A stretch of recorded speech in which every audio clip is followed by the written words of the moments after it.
আপনারা দেখছেন TVN update, সাথে আছি আমি শোয়েব আক্তার। সরকারের চলমান অচলাবস্থা আরও জটিল আকার ধারণ করছে। এটি এখন দেশের ইতিহাসের দীর্ঘতম অচলাবস্থা হওয়ার দ্বারপ্রান্তে।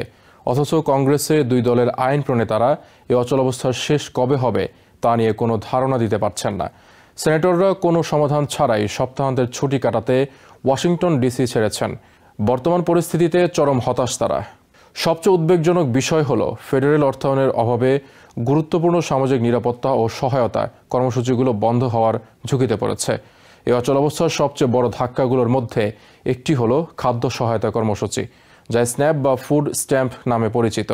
শুক্রবার দুই ফেডারেল বিচারক ট্রাম্প প্রশাসনকে জরুরি তহবিল ব্যবহার করে অন্তত আংশিকভাবে হলেও নভেম্বর মাসের স্ন্যাপ সহায়তা দিতে নির্দেশ দিয়েছেন। প্রেসিডেন্ট ডোনাল্ড ট্রাম্প পরবর্তীতে জানিয়েছেন, সঠিক আইনি দিক নির্দেশনা পেলে তিনি তহবিল সরবরাহ করবেন।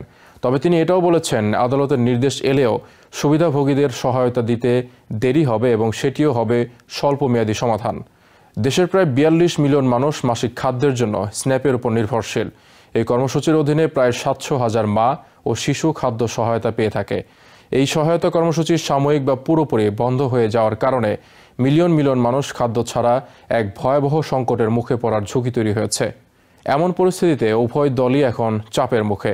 দ্রুত এই সমস্যার সমাধান না হলে আরও ভয়াবহ পরিস্থিতি তৈরি হবে বলে সতর্ক করেছেন অনেক আইন প্রণেতা। ডেমোক্রেটরা সরকারকে অর্থায়নের বিনিময়ে অ্যাফোর্ডেবল কেয়ার অ্যাক্টে ভর্তুকি বাড়ানোর দাবিতে অনড় রয়েছেন। অন্যদিকে রিপাবলিকানরা বলছেন, ডেমোক্রেটদের সঙ্গে আলোচনায় বসার আগে তাদেরকে অবশ্যই সরকারকে সচল করতে হবে। তবে সিনেট মেজরিটি লিডার জন থুন আশা করছেন যে ৪ নভেম্বরের আসন্ন নির্বাচনের পরে ডেমোক্রেটরা নমনীয় হবেন, কারণ তাদের ওপর থেকে নির্বাচনী চাপ দূর হবে।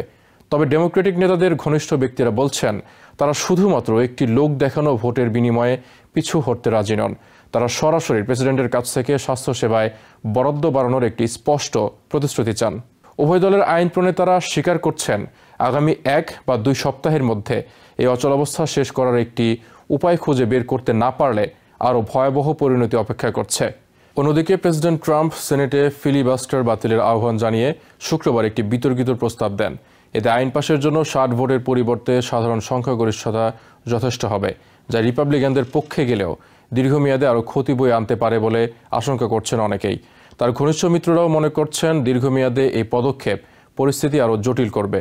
হোয়াইট হাউসের মুখপাত্র ইঙ্গিত দিয়েছেন, যদি ডেমোক্রেটরা সরকারকে পুনরায় চালু না করে তবে এই বিকল্প ব্যবহার করা হতে পারে। তবে সিনেটের রিপাবলিকান নেতারা এই প্রস্তাবটিকে প্রত্যাখ্যান করেছেন।